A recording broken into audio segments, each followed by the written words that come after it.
You know, complete, and they would have their own oil. They'd have their own oil and their gas. Everything that they generated would be theirs. All this is done is a little break-off corporation that still run by the crown. But in terms of law within their own state, an EU law would automatically come into being in Scotland without veto, whereas in the whole United Kingdom at the moment, there's a complete veto. If the United Kingdom says no, it doesn't happen. So you see, basically, Scotland staying in the UK would benefit not only Scotland but the rest of the UK. With the union together, we've got more power. We've got more power, even though most people are walking around like zombies. But with the union together, we've all got more power. It's much. In fact, it's the reason they want it broken down, and it's a European thing. I think Alex Salmond is a traitor. I really do. And all socialists are traitor. They believe in this one world socialist system. Anyway, system's never, it's never actually been achieved, but they keep on trying to push for it, and it's never. I know. Yeah, it's an ideal that's never been. Well, realised. You'll notice that nobody wants to live in China. Most people in China want to leave, and it's the same with Cuba.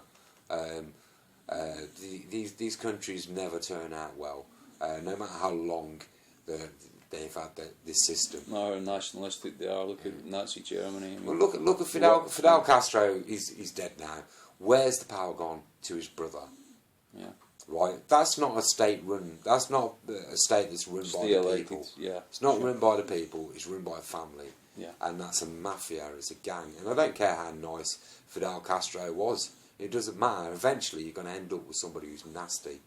It's back to you might as well go to North Korea in the end, because you will end up with somebody who thinks that it's their divine right to be the head of the state. And will just do things as a dictator does. Sure. And that's what it leads up to. That's why Joe Stalin did whatever he liked. He killed most of the people who were anywhere near getting power. They were all puppets. And then when you got to Brezhnev, it was the same thing, except for Brezhnev didn't live as long as. So none of us really like how our nations are being run. They've been run by corporations.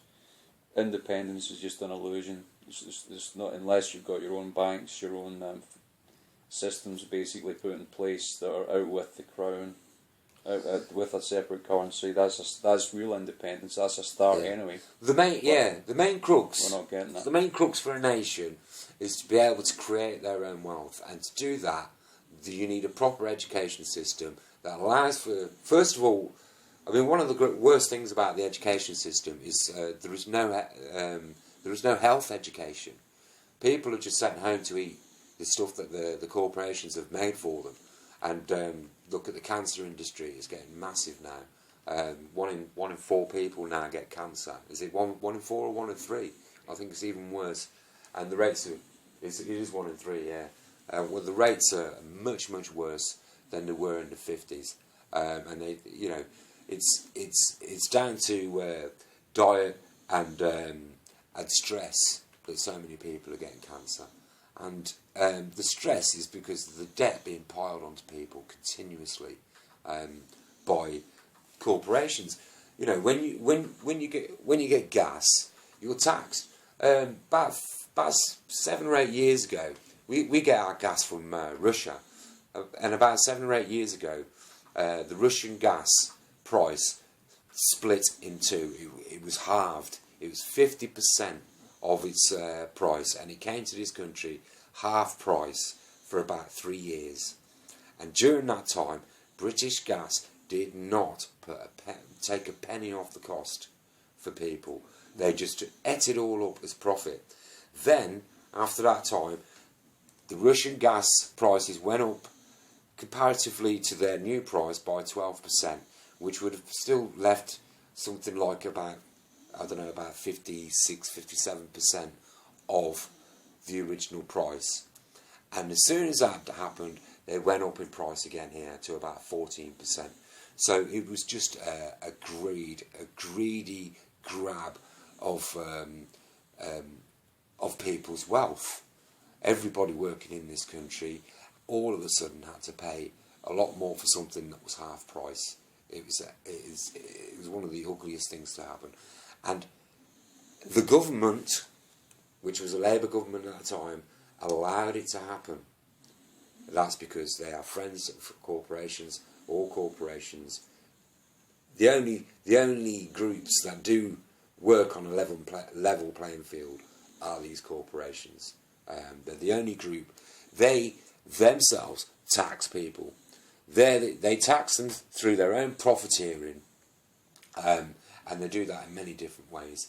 And then we're also taxed by the government who claim to run the state. So speculatively, finally, what do you think happens with all that money that these people actually earn? I mean, they're not buying cabbages with that. Well, wealth creation. Wealth is created by labour. It's by your work. You go out and lift the cabbages out of the ground. You go out and you fix the cars, you make the cars. All wealth is created by labour. That's how it's all done. The money is just a currency that recognises your labour. Through the debt creation system that the Bank of England creates, they do two things. They create money out of nothing, which actually waters down the wealth you actually create. And then they tax you. They take all your wealth in terms of debt. And so basically you're continuously feeding a succubus that's just swallowing up your wealth. It's not what John Major called trickle down was one of the biggest insults in political history in this country, and I'd hang him for that on its own right. But what it is actually is a gushing up of wealth and leaving the dregs for everybody, and this includes especially the middle classes. Especially the middle classes, those who tend to become more prolific wealth creators.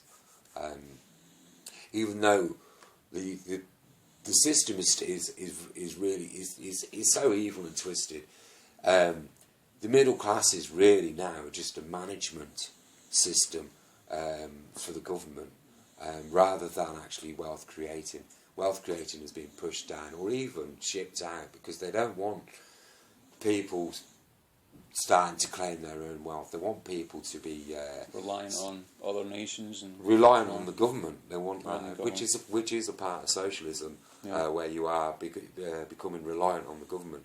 You're not allowed. I've got right outside my flat here. I've got a lot of greenery there. It's arable land. I could grow my own food. If they solar panelled every public building, every warehouse along the motorways in this country, we'd be shipping electricity out. Like Germany are beginning to do. Yeah, that's right. We would be shipping electricity out. We would be energy, not just energy proficient. We wouldn't be at the beck and call of the gas companies, of the electricity companies. We wouldn't be at the beck and call of Russia or Saudi Arabia. We wouldn't be at the beck and call of these things. But in the worldwide scheme of things through the Vatican and the Crown, that's the whole point. The whole point is to create slaves from all of us. And people actually believe this is, because they can turn the TV over, they've got freedom.